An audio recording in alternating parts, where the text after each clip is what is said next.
প্রথম স্থানে মাওবাদী হওয়ায় কি কাউন্সিলিং স্থগিত? বর্তমান বিশ্ববিদ্যালয়ে কি বলছেন বিশ্ববিদ্যালয়ের উপাচার্য? শুনুন। বর্তমান বিশ্ববিদ্যালয়ের ইতিহাসে পিএইচডিতে স্কুটনির দিন ছিল মঙ্গলবার। বিজ্ঞপ্তি দিয়ে জানিয়ে দেওয়া হচ্ছে অনির্দিষ্টকালের জন্য তা স্থগিত রাখা হলো। সোমবার এই সংক্রান্ত বিজ্ঞপ্তি জারি করা হয়। সেখানে বলা হয়েছে মঙ্গলবার ইতিহাসের পিএইচডির জন্য মেরিট বেসড কাউন্সিলিং হচ্ছে না, কারণ হিসেবে উল্লেখ করা হয়েছে অ্যান অ্যাভয়েডেবল সারকামস্ট্যান্সেস। কিন্তু প্রশ্ন উঠছে, এমন কি ঘটলো যার জন্য ইতিহাসের এই কাউন্সিলিং বন্ধ রাখতে হলো? প্রসঙ্গত, এই পিএইচডির প্রবেশিকা পরীক্ষায় প্রথম হয়েছেন জেলবন্দি মাওবাদী নেতা অর্ণব দাম। মেধার ভিত্তিতে তিনি অগ্রাধিকার পাবেন এই পিএইচডিতে। প্রসঙ্গত, উল্লেখ্য 2010 সালে সিলদা ইএফআর ক্যাম্পে মাওবাদী হামলা হয়। সেই ঘটনায় অর্ণব ওরফে কিষেনজির স্নেহভাজন বিক্রমের নাম জড়ায়। দোষী সাব্যস্ত হন তিনি, সাজাও পান। সেই অর্ণব জেল থেকে পিএইচডি করতে চেয়ে আবেদন করেছিলেন। এরপরেই সম্প্রতি 250 জনের সঙ্গে তিনিও পিএইচডি করার জন্য বর্ধমান বিশ্ববিদ্যালয়ের ইন্টারভিউ দেন।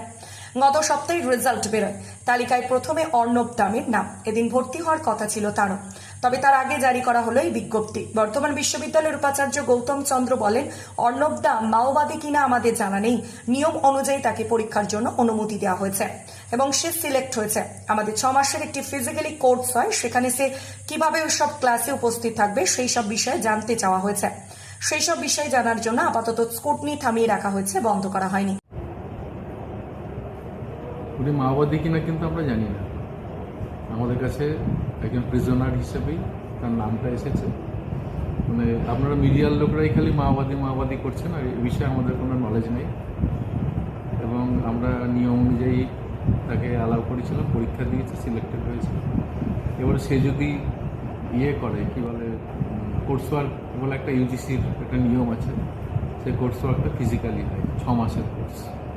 সেই ক্লাসও কীভাবে করবে না করবে সেই মডালিটিগুলো জানার জন্য ওদের কাছে জানতে চাওয়া হয়েছে জেল কর্তৃপক্ষের কাছে।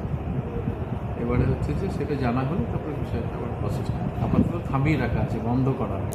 আচ্ছা, প্রসেসটা আবার চালু। এর কবে থেকে চালু হবে সেটা কিছু ফাইনাল কিছু? সেটা তো উত্তর আসুক। এটা তো আর MA/MSc পরীক্ষা নয়, এই ক্লাস নয় যে এক্ষুনি শুরু করতে হবে।